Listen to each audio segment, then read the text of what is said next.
Yo, what's up mga bosses? Today is October 16 and it's a bad day for me. Siyempre, araw ng check-upan na naman mga boss. Araw ng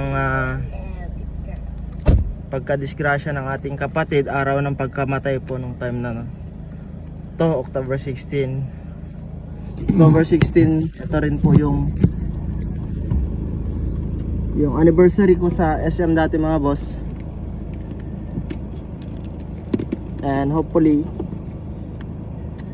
masakit yun. It's a saddest part for me kasi sobrang sakit yung nangyari na yun mga boss. And of course last Sunday, it's October 16. Gastos Sunday para sa akin, para dun sa anak ko. Dahil gastos na naman mga boss. So wala tayong magagawa kundi ganun talaga.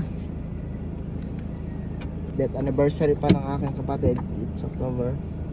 Nagkataon pa October 16th, which is masakit para sa akin mga boss.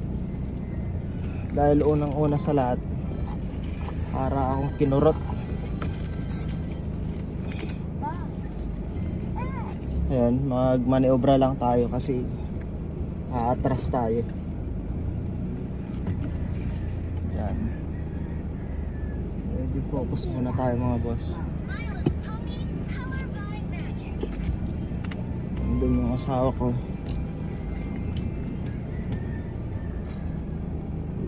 So ayun mga boss, itutuloy natin mamaya doon. After 8 months of 8 months na pag-inom ng gamot ng aking anak mga boss.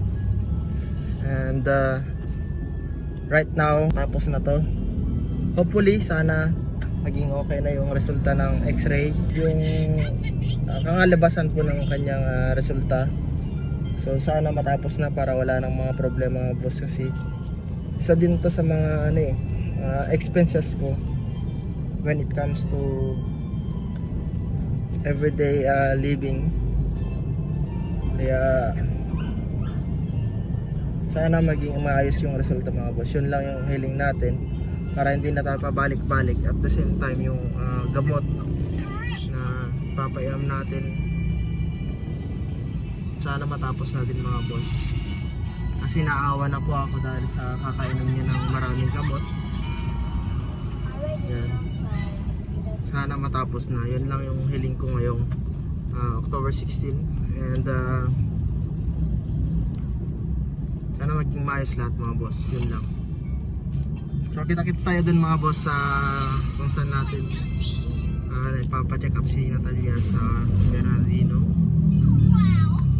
Tignan natin kung ano yung magiging resulta yung mga boss. So sana maging okay na para wala nang problema at hindi na tayo pabalik-balik every month. Meron pa yung time na nagpabalik-balik tayo every week. Laging iba-iba yung gamot. So sana matapos na ngayon mga boss. Tiwala lang tayo mga boss na matatapos ngayon. At nagmamaneho tayo and gumagamit tayo ng video. Baka mamaya is kung mapano pa tayo, no? So kita-kits na lang tayo mga boss.